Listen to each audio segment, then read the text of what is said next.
मैंने खुद को छुड़ाने की पूरी कोशिश की। मैं रोई, उससे कहा कि मुझे जाने दो। उसके पैर तक छुए। ये शब्द किसी फिल्मी स्क्रिप्ट की नहीं है, ये जिंदा लड़की की चीख है। पश्चिम बंगाल की राजधानी कोलकाता के एक कॉलेज कैंपस में एक लॉ की छात्रा के साथ जो दरिंदगी हुई, उसने इंसानियत के आखिरी पर्दे को भी फाड़ कर फेंक दिया। इतना ही नहीं, लड़की ने कहा, मैंने हाथ जोड़कर उससे रहम की भीख मांगती रही, बार बार उसके पांव छूती रही, कहती रही कि मुझे जाने दो, मेरा बॉयफ्रेंड है, मैं उससे प्यार करती हूँ। लेकिन वो नहीं रुका, उसने मेरी बात नहीं सुनी, उसने मुझे जबरदस्ती पकड़ लिया। मेरी सारी ताकत जवाब दे चुकी थी। मैं बस रोती रही, खुद को बचाने की हर कोशिश करती रही, लेकिन उसके ये अल्फाज किसी इंसानी जुर्म की दास्तान नहीं लगते। ये किसी शैतान के कुकर्म की चीख लगती है। कॉलेज जहां ज्ञान की रोशनी होनी चाहिए, वहां दरिंदगी की परछाई फैल गई। एक छात्रा के जिस्म को खेल समझ बैठे कुछ हैवान और उसका मन, आत्मा सब कुछ रौंद दिया। नमस्कार, आप देख रहे हैं स्टेट मिरर हिंदी में, आपके साथ हूं अवनीश शर्मा। चलिए बताते हैं 10 पॉइंटर्स में, जाने इस केस में अब तक क्या क्या हुआ। 26 जून को कोलकाता के कस्बा थाने में एक 24 साल की लॉ छात्रा पहुंची और उसने बताया कि 25 जून की शाम कोलकाता लॉ कॉलेज कैंपस में मेरे साथ बलात्कार हुआ है। उसने कॉलेज के एक पूर्व छात्र मनोजीत मिश्रा और कॉलेज के 2 और अन्य छात्र जैब अहमद और प्रमीत मुखर्जी को आरोपी बनाया था। पीड़िता का आरोप था कि जब वो गार्ड रूम में मनोजीत के साथ थी तो जैब और प्रमीत ने बाहर से गार्ड रूम को लॉक कर दिया था। मनोजीत ने 3 घंटे तक मेरा रेप किया। पीड़िता की शिकायत के 12 घंटे के अंदर पुलिस ने मनोजीत मिश्रा और उसके साथी जैब अहमद और प्रमीत मुखर्जी को गिरफ्तार कर लिया। पुलिस ने इन सभी पर गैंगरेप की धारा में मामला दर्ज कर कोलकाता की अलीपुर कोर्ट में पेश किया। कोर्ट के आदेश पर 3 आरोपियों को 1 जुलाई तक के लिए पुलिस की हिरासत में भेजा गया है। तीनों आरोपियों की गिरफ्तारी के बाद 28 जून को कॉलेज के गार्ड पिनाकी को भी गिरफ्तार कर लिया गया है। पीड़िता की मेडिकल रिपोर्ट में दुष्कर्म की पुष्टि हुई है। फॉरेंसिक जांच के लिए कॉलेज कैंपस को सील कर दिया गया है। पीड़िता के दर्ज किए गए एफआईआर के मुताबिक वो 25 जून की दोपहर 12 बजे परीक्षा का फॉर्म भरने कॉलेज गई थी।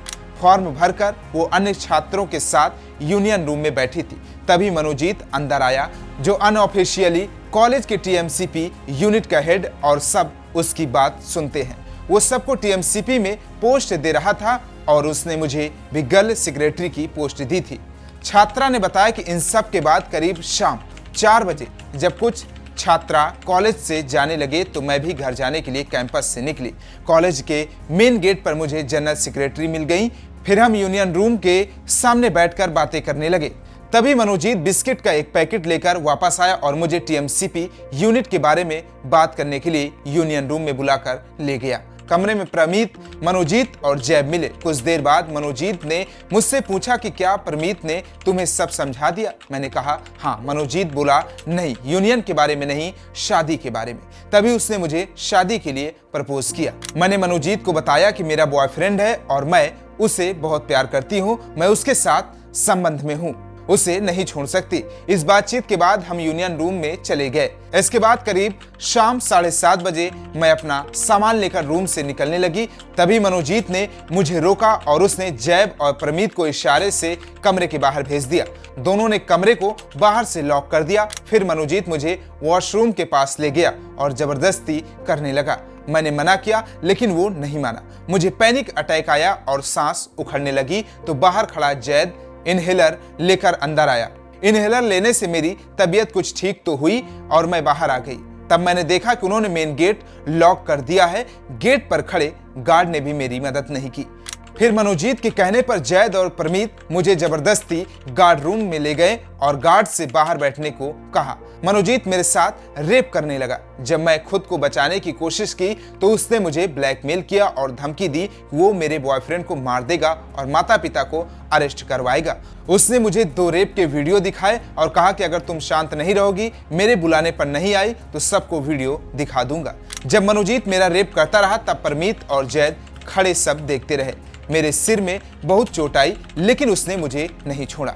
उसने मुझे हॉकी स्टिक से भी मारने की कोशिश की। मैंने खुद को एक लाश की तरह छोड़ दिया।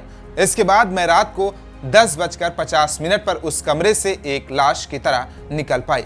जब मैं जाने लगी तो मनोजीत ने धमकाते हुए कहा, लोगों से कहना कि हम यूनिट के बारे में चर्चा कर रहे थे। मेरा फोन जैद के पास था। मैंने यूनियन रूम में जाकर उससे अपना फोन लिया और कॉलेज के बाहर चली गई।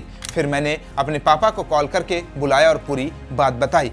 पहले मैं उसके खिलाफ FIR दर्ज लिखवाने में डर रही थी, लेकिन अब मैं पीछे नहीं हटूंगी। तो कैसा लगा हमारे वीडियो? कमेंट बॉक्स में फीडबैक जरूर दीजिए। बाकी तमाम देश और दुनिया की खबरों को देखने के लिए देखते रहिए स्टेट मिरर हिंदी।